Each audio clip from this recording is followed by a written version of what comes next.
It's Let's now ride. time for the words that are recited before each and every game here at Dodger Stadium. Take it away, Finn. It's time for Dodger baseball.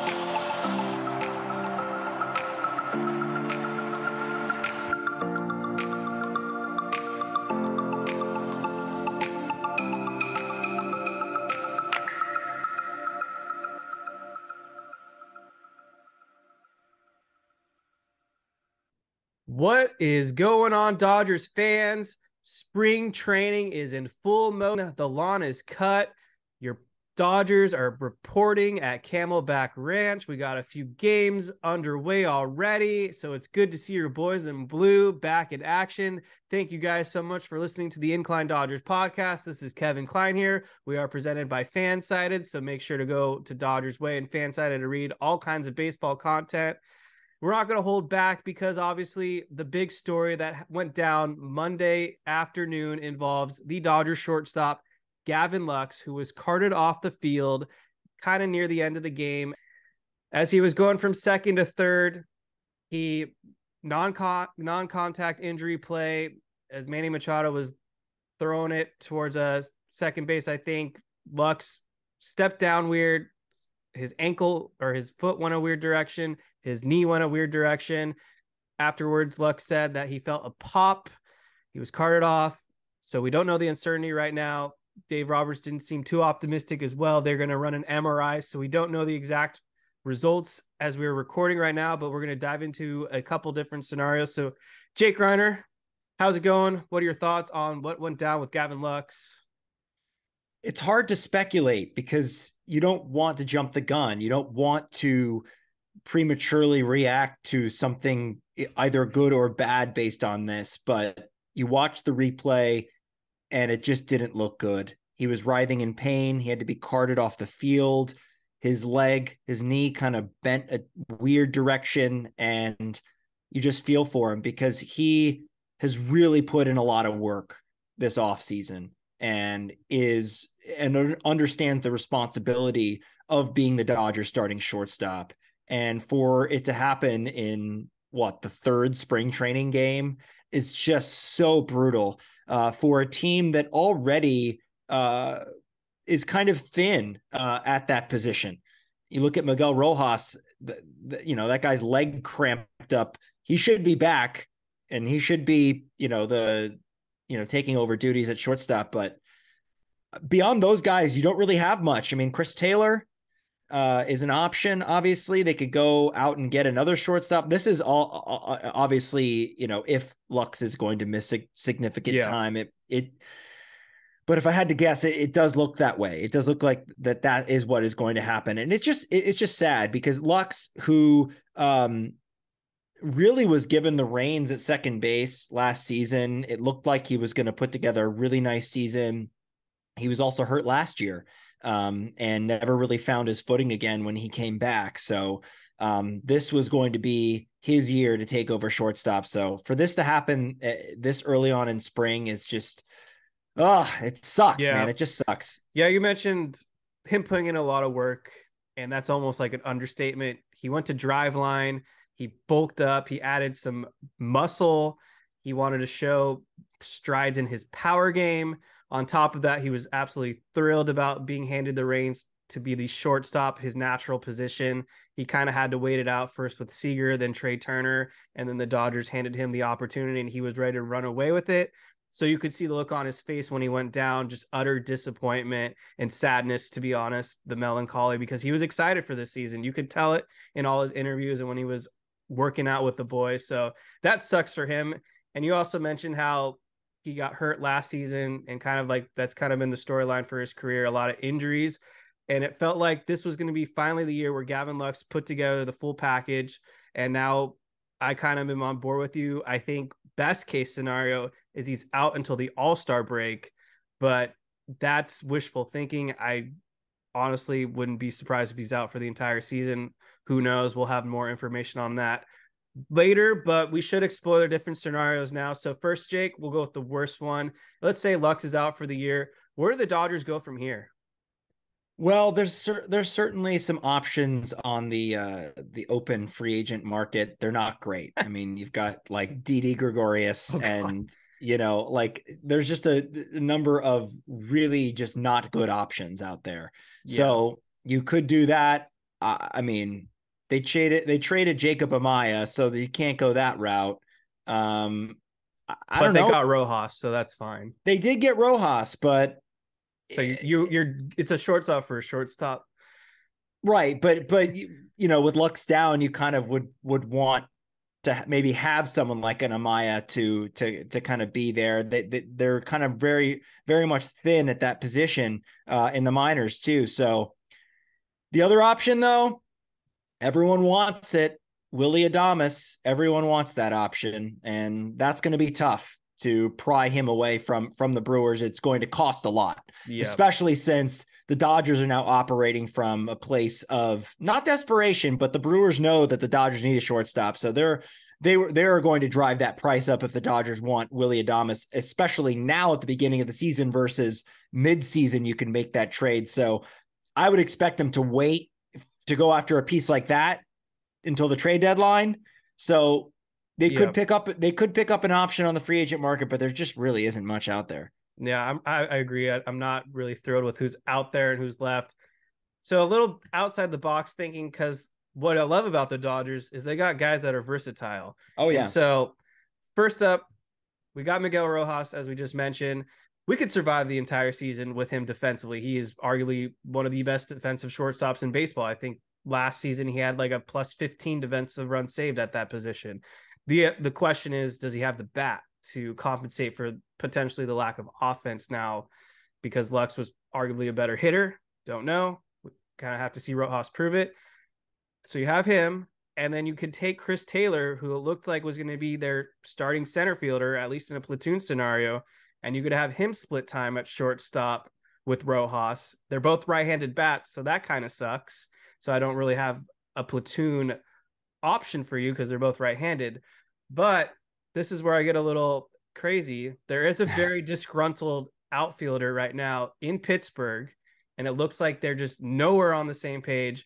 Brian Reynolds, a guy that is supposedly demanding a trade. Seems like the Pirates are kind of enticed to trade him as well if there's a good package. The Dodgers have the pieces. Maybe you trade for Brian Reynolds, who is kind of similar to a Gavin Lux bat, per se. Switch hitter, can hit both sides of the plate. And then you put him in center, left, yada, yada, yada, move him around. And then you got shortstop with Rojas and Taylor. Yeah.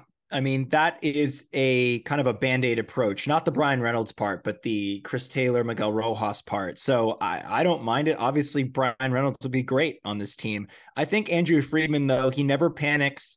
It's not going to be a reaction from him. It'll be a response. And I think that Andrew Friedman will assess the team and could make a move, maybe a minor one. I mean, we did see, in the middle of spring training last year when he made the trade for Craig Kimbrell, he has been known to do that. But yeah, I mean, not a lot of great options out there. Both Reynolds and Willie Adames will be really hard to get. Yeah. And you could throw Tim Anderson in that mix too. Not necessarily on the trade block, but I think he'd be a guy that the White Sox would be okay surrendering if they felt like they were getting an awesome return. Right. And also that's another team where both the AL Central and the NL Central are kind of open. So the White Sox are going to want to see what they have. The Brewers are going to want to see what they have. So that seems like a mid-season kind of review for them to see if they want to deal those guys. Absolutely. You know what I was thinking, though, on my drive home today? I was thinking about recent Dodger shortstops, and we'll take Trey Turner out of the mix because he was, for all intents and purposes, pretty healthy. What is it with this position and the Dodgers shortstops? They have had a string of just injury-prone guys. Lux, Seager, Rafael Furcal, if we remember. You can throw Hanley Ramirez into that mix, even though his rib injury wasn't his fault. But look at in 2014, he did barely play. Right. That is right. I did remember that. I was thinking that. I was like, I felt like there was more than just that rib injury that kept him out. But no, it was in the WBC he got hurt. Yeah. I remember that. He dove for a ball and screwed up his hand or something. I don't know what it is with that position, but they can never seem to get like a really fully healthy guy at that spot. That's a good point. Yeah. Pretty frustrating. So the other thing that I wanted to throw in with Lux before we move on is we did hear that Dave Roberts was toying with the idea of moving Mookie Betts into a more prominent RBI type of position in the order, third, presumably maybe second. And we saw Gavin Lux batting leadoff in definitely the first game. Was it today? No, not today because Mookie was batting leadoff, but in the first game for sure. So that had me thinking that, Lux is a guy with a lot of speed. Baseball is doing everything they can to get stolen bases back into the game. The bigger bases, obviously, and then less pickoff attempts to the base. So maybe Gavin Lux, if he was going to earn a spot, was one of the guys that Roberts had in mind of being that potential leadoff man. But obviously with the injury, we were not going to be able to get a full answer on that. But that was kind of my thinking, that maybe Lux was in the cards for that spot.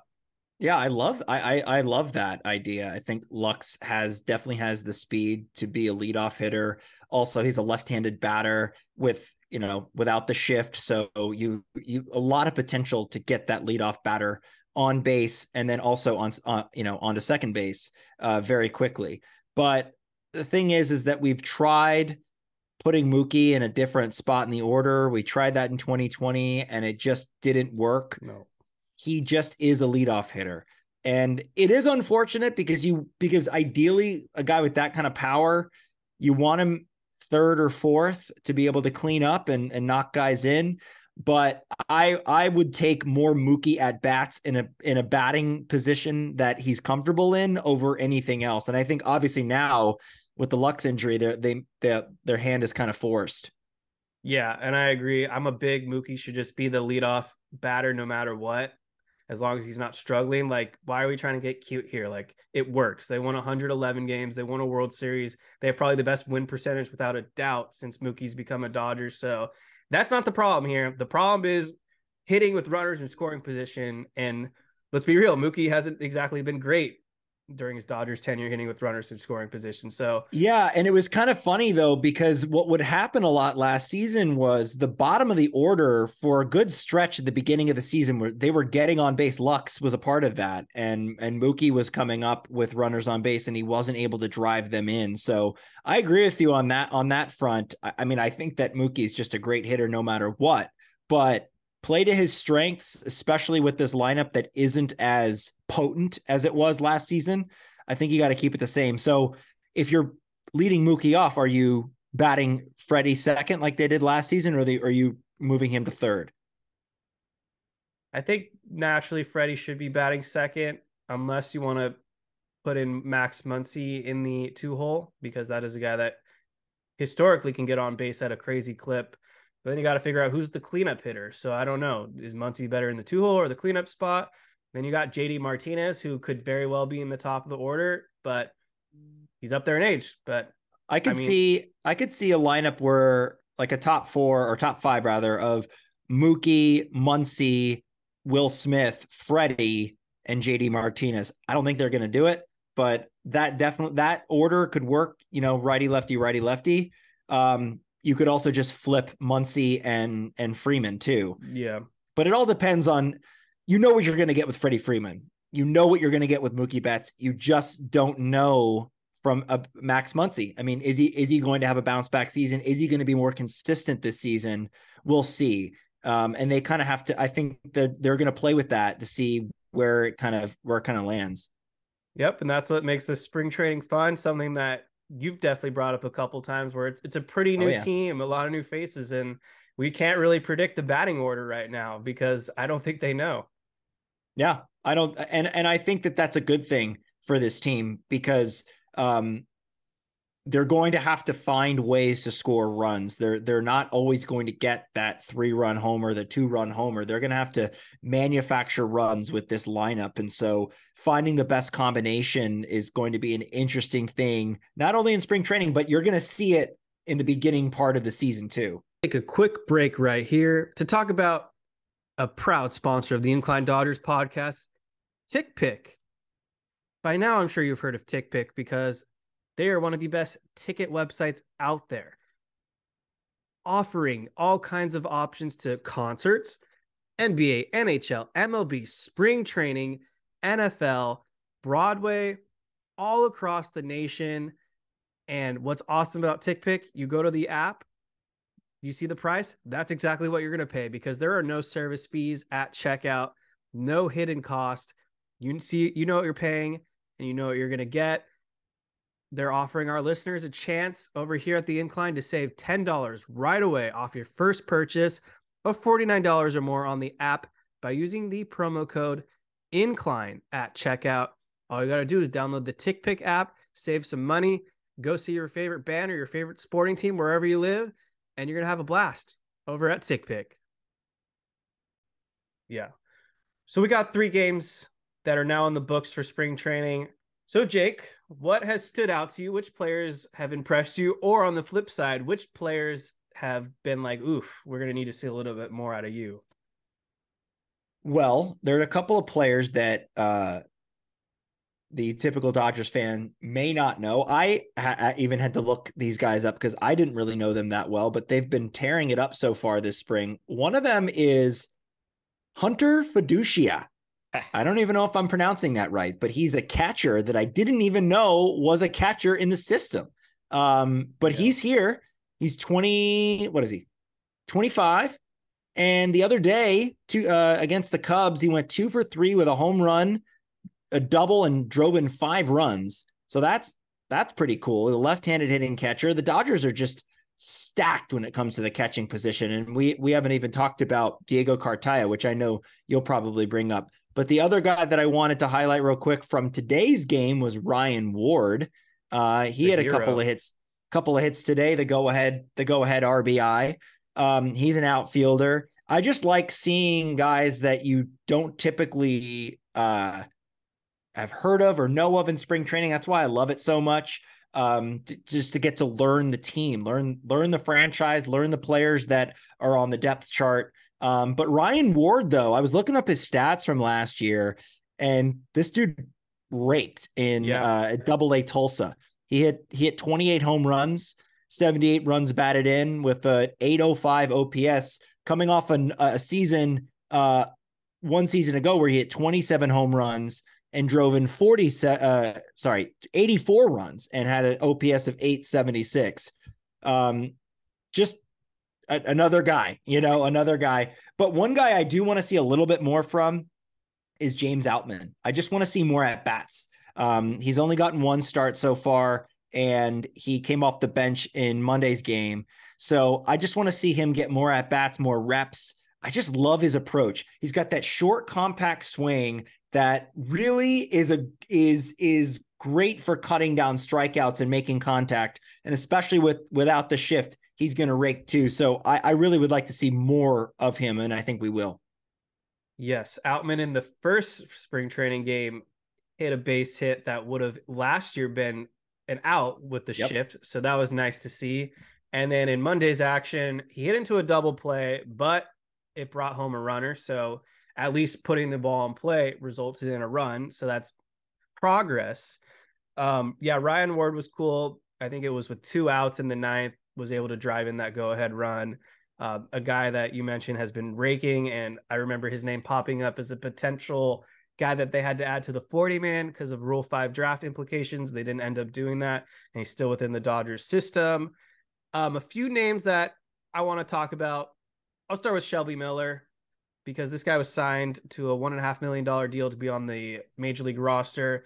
Did not have a good first impression, gave up 3 runs, 3 hits, hit a batter, only was able to record 2 outs. This is a guy that I don't think is necessarily a lock to make the Major League roster because he didn't get paid that much. So we need to see more out of him, but this is a guy kind of like Andrew Heaney a year ago, where he stunk in spring training and then ended up having a fine season. So I'm sure they're working with him. I don't know if you had any comments on Shelby Miller. I need to see more from him. That's all. Need to see more as well. And the Dodgers bullpen is interesting because there's some guys that have pitched to the majors, but they've only had 1 appearance so far, and they didn't look too sharp. Another guy, Phil Bickford, gave up a run. This is a guy that has to make the Major League roster because he's out of minor league options. That was brought to my attention. So Oh, lot of really? pressure on him. Then you got Justin Brule, who the Dodgers don't have a lot of great lefties, but they got Vesia and then Ferguson, who we haven't seen yet in this spring.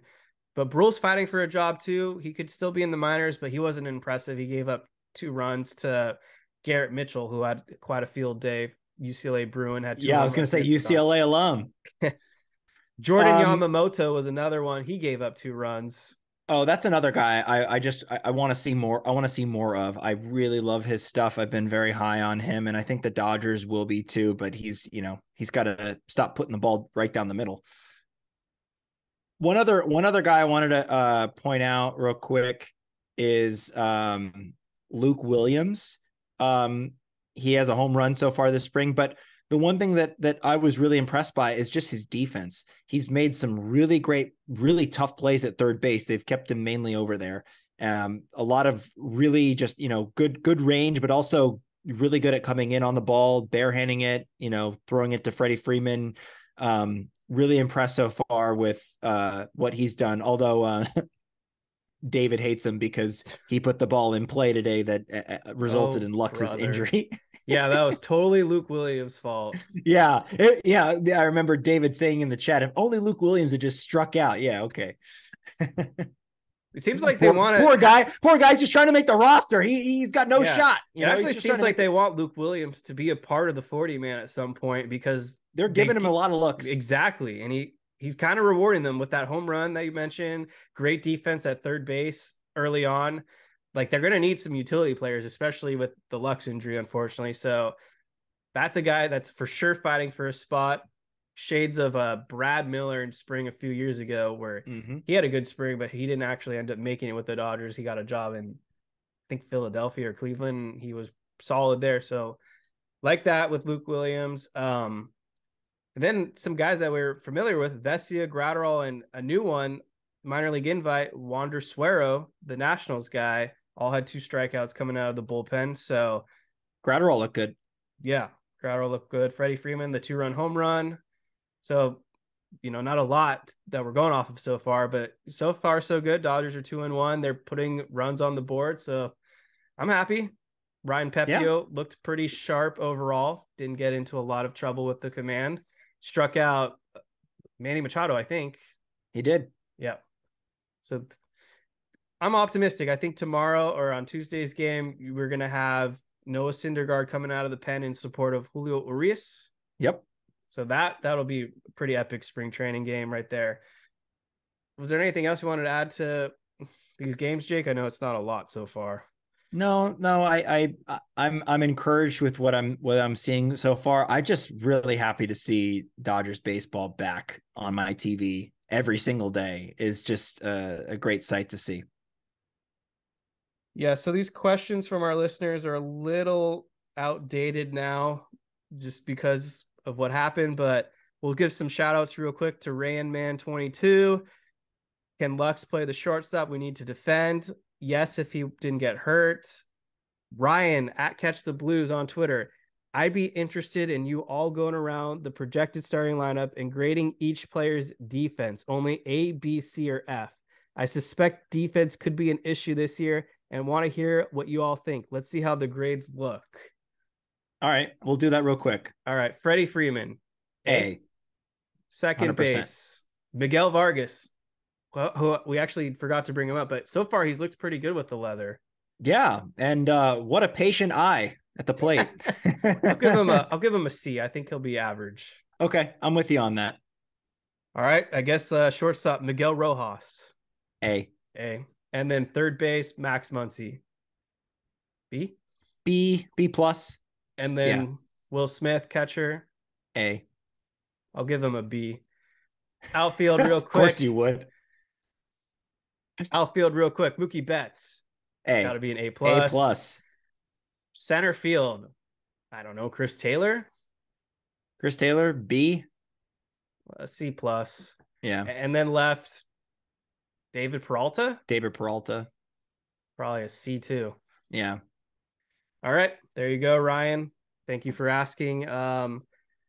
Roto Regan asking about Gavin Lux. Obviously, we dove deep into that to kick off the show. And I feel like this is a question that we should save for later in the offseason from Fate Tonali on Twitter. Projected opening day lineup. I feel like without actually going into it, we kind of already gave who we think's starting, but we really need to know what we're dealing with Gavin Lux. Yeah. Well, that's spring training for you. So, of the guys that we haven't seen yet, is there anyone that you're actually really looking forward to seeing perform this spring? I want to see what Kershaw looks like. He's looked really good in the video that I've seen him throwing the bullpens. It's a bummer that he's not going to be on Team USA. That whole rule, that insurance coverage rule, just seems like bullshit to me. I mean, the World Baseball Classic has to figure that out, because if you have rules in place that prevent your star players from playing in this, you're never going to be able to grow it like you want to grow it. And to not have Kershaw out there based on a technicality. And the sad part is probably his last opportunity to do this. Yeah. Given, who knows how much longer he'll pitch for. And the World Baseball Classic, it's once every 3 years or 4 years, something like that. Yeah. So they got to fix that. So yeah, I would say Kershaw. And we have we seen, did Muncy play today? No, not today. But has he played yet? 2, I think. Okay.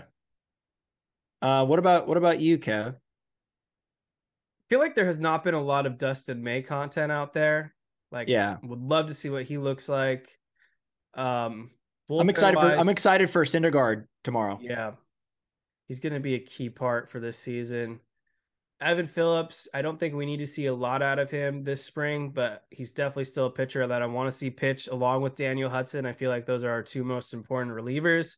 So I want to make sure that they look sharp, but that can wait later in the spring. And then position player wise, pretty happy, but I agree with you 100%. Let's see more James Outman. Let's see more Michael Bush, especially now with the injury potentially. They could use a guy like Bush.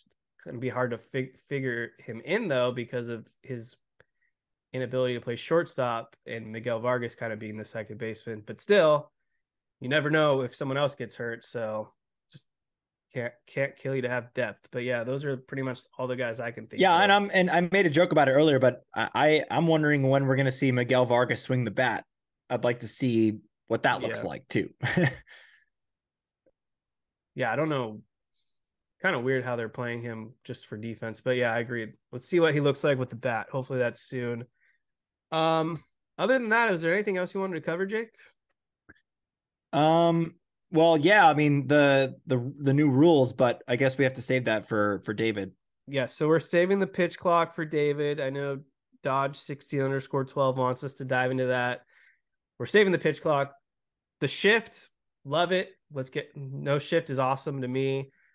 Bigger bases, I haven't really seen the impact yet, so that's something that kind of still have to wait on, but I don't think it's going to make a big difference. But these games are quick, man. They're going quick, and I have some thoughts on that I'm going to save. We'll tease that. We're teasing it. But yeah, I just trying to think around the diamond. I've seen Corey Seager hit a spring training home run. I've seen Trey Turner have a stolen base and a run scored. Edwin Rios, we saw a little glimpse of. He struck out against was it Brule? I can't remember. No, it was Erlin. Yes, even worse. He struck out against Erlin. I knew it was a lefty. Cody Bellinger, we did not get to see. McKinstry, we saw. That guy really fell off. Poor guy. Yeah, I still like him. Cody Bellinger was like 0 for 2 Ks maybe, or 1K. I think 1K. Oh, let's talk about this for a second. Cody Bellinger. Everyone's talking about his stance, his batting stance, and how it looks super similar. And I know you have some thoughts on that, Kevin. What do you make of this, and if it means anything so far? It means absolutely nothing until he produces, but it's not necessarily the stance, but the actual swing itself, the way the fork, I guess you could say, where he's swinging. He's trying to replicate something that he did between 2017 and 2019, a hybrid you could say it's not going to come overnight. It's not going to come in a month either. It could take a few months into the season. I was the biggest critic of Cody Bellinger, and I still kind of am. I don't think he's that good of a player until he proves it. Like, you can talk the talk and walk the walk. At the end of the day, he is trying something. The Cubs are trying to work with him. He tried his best in LA, and I've never seen a player of his caliber just fall off the way he did. And I think it goes beyond the injury. I think it's mental as well. So new scenery in Chicago, definitely less pressure. I'm rooted for him. I think, he could thrive with the Cubs. It's a very hitter-friendly ballpark out in Wrigley, and a weaker division for that matter. But still a lot to see on what kind of player Cody Bellinger is moving forward, but still a lot of question marks.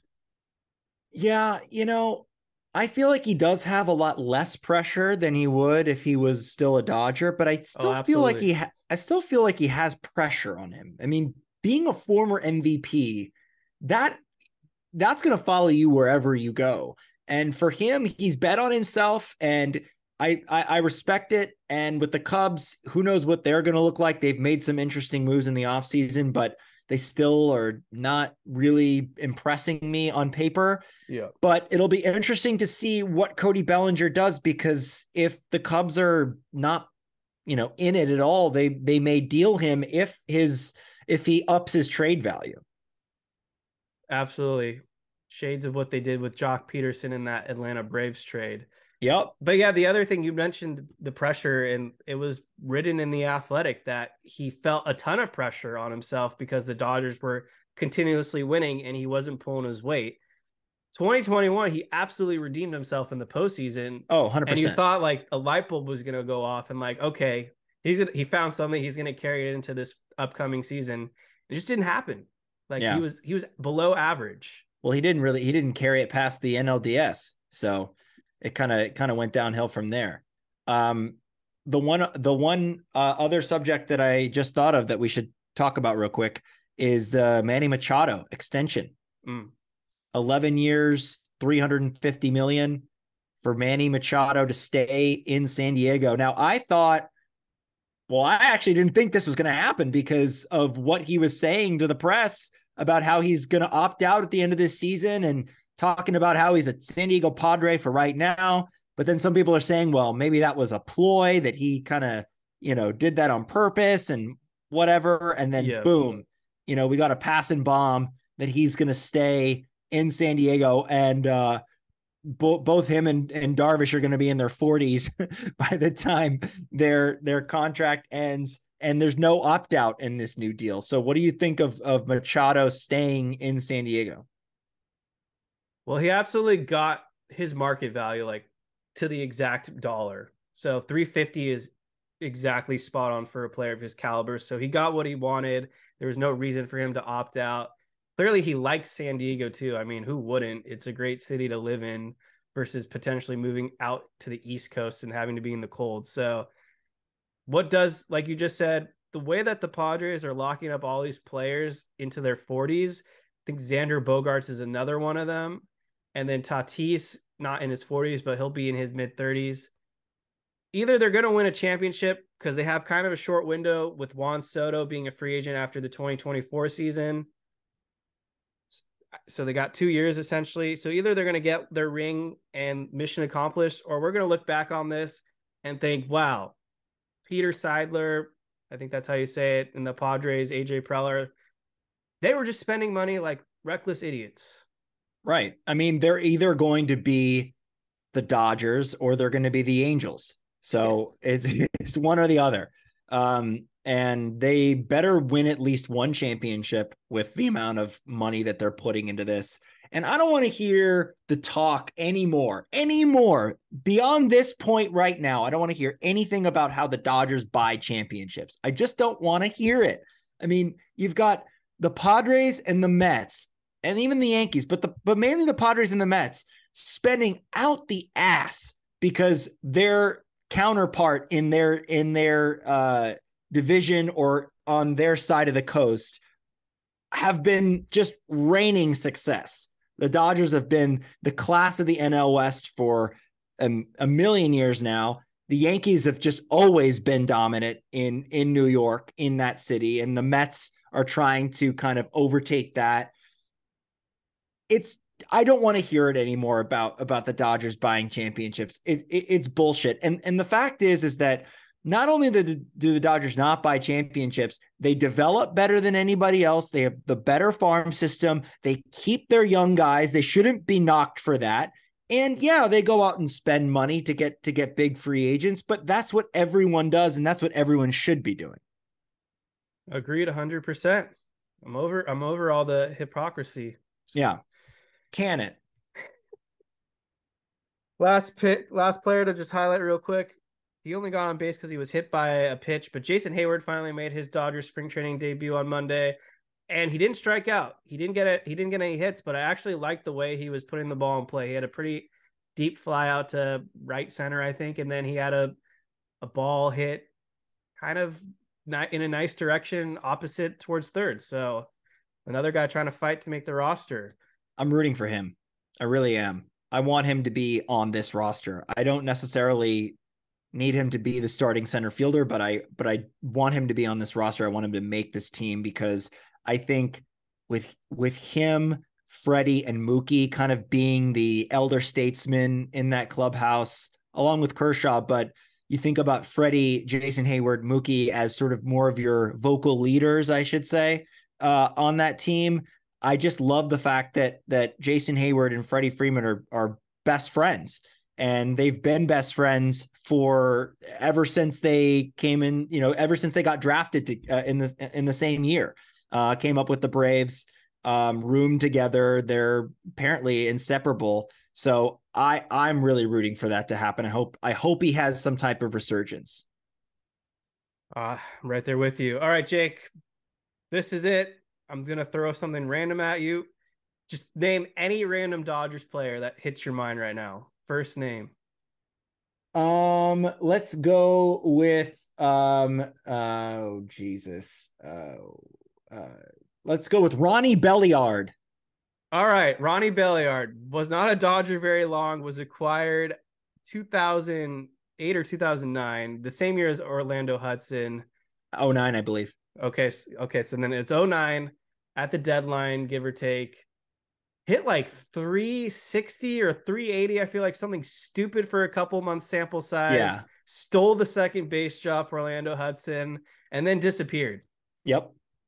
Disappeared. Anything else with Ronnie Belliard, or did I?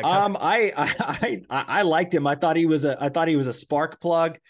He had some clutch hits. I mean, it sort of feels like the same kind of player that Marlon Anderson was for the Dodgers, where it was like lightning in a bottle, coming up with big hits when you needed him to. But yeah, in that playoffs, he kind of just disappeared. And you make the argument all the time that you think that the Dodgers underused Orlando Hudson. Yeah, I mean, he was an all-star in the first half. I feel like I'm remembering that correctly. And he hit for the cycle. He hit for the cycle, was basically a 300 hitter and just got on base. And then they kind of Joe Torre pivoted away from him for whatever reason. But yeah, good times. All right. Thank you guys so much for listening to the Incline Dodgers podcast. Make sure to subscribe wherever you listen. Follow us on Twitter, social media, and Instagram, YouTube. And you'll hear from us in a few days when David Rosenthal makes his return and we talk about the pitch clock.